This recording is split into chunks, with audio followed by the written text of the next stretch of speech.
being involved in wars on the surface and seeing the carnage of war, um, you would think that it would help prepare us for what we would see in the tunnels, but it didn't. It didn't. Um, Especially when you get into some of these very deep underground caverns and you come across a farm where human beings were being grown who have never seen sunlight.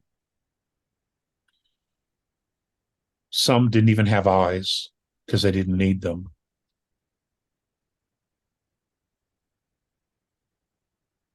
Some who didn't know how to speak, but nonetheless, they were being farmed for their for their fluids, strictly for their fluids and their organs. And there was this huge process of on these farms, we were humanity was plugged in to devices. And this is how they were getting their bodily fluids in order for their bodies to grow. But at the same time, there were these other devices attached to them that would torture the physical body. I mean, the shit's so dark. It's just so dark. And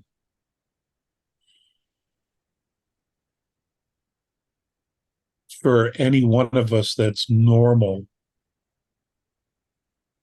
you simply cannot wrap your head around how anyone could do this. And when you realize that there are those from the surface who were down there participating in this process for power, for control, for wealth, for the fluids themselves. And however long they were in there for these, to participate in these processes, to then go back to the surface and reintegrate with humanity, with their own families. You just don't know how they can do this. How do you just turn yourselves on and off to this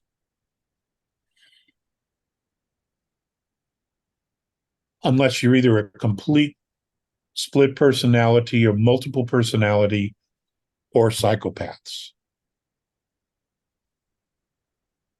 And sadly, it's a combination of all of it. Because if you look at the world and the decisions that the elite have been making about choosing to eliminate, to genocide humanity, except for those chosen specific races or bloodlines. And now that they have the ability to clone people quite regularly, I mean, they can process a full-grown clone, I think, in less than 8 months now, that can live months. I think the newest clones can go 8, 9 months, maybe almost a year, and they can do exactly the same processes to these beings. Now,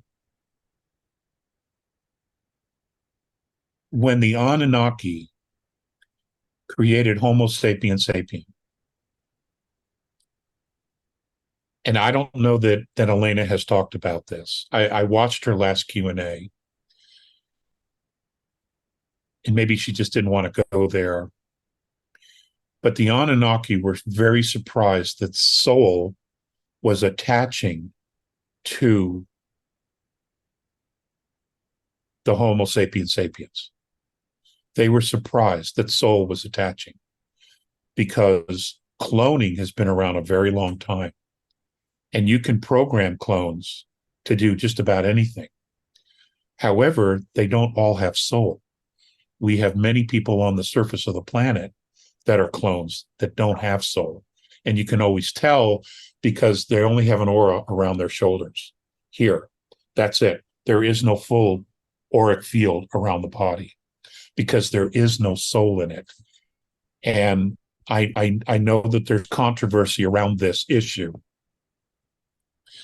They say anything living has soul. That simply is not what I've been told accurate.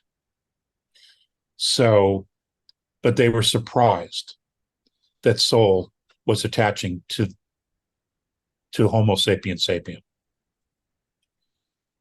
And I think a lot of that had to do with the fact of the many different genetics that make up who we are. This was extremely intriguing because of the extreme of emotions that we have. And it's that extreme of emotions that not only gives us our strength, it not only gives us our endurance, it not only gives us our compassion, but it also creates a field of emotion and chemicals within our bodies and our brains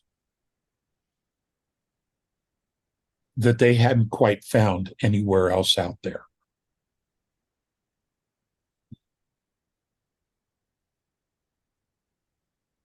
Which has made us so unique.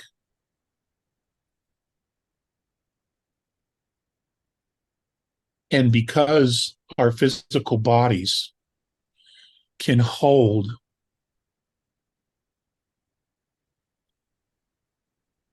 souls from multiple dimensions, when we attach to the physical body, we leave an imprint, okay, a holographic imprint on the blood, on the DNA. This made us extremely valuable, especially when it comes to the blood, to the organs, to those dark things that the regressive groups were after. It also made us very unique in transhumanism and trying to make us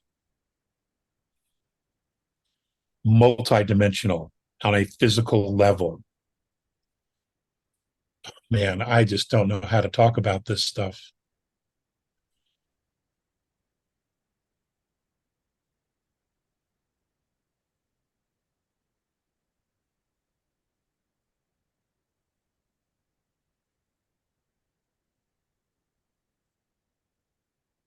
We are a race that is genetic royalty. And the limits to what we can accomplish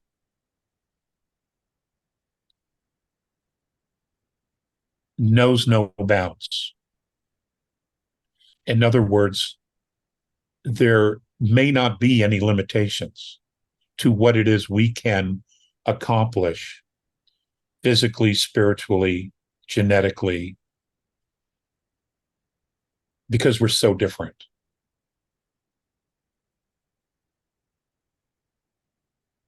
And if you were going to create a warrior class, if you were going to create a breed that could infiltrate multiple dimensions physically, we'd be it. We would be it. Especially when you have multidimensional souls coming into our physicality. if you could capture those souls in a matrix mind, a mind matrix,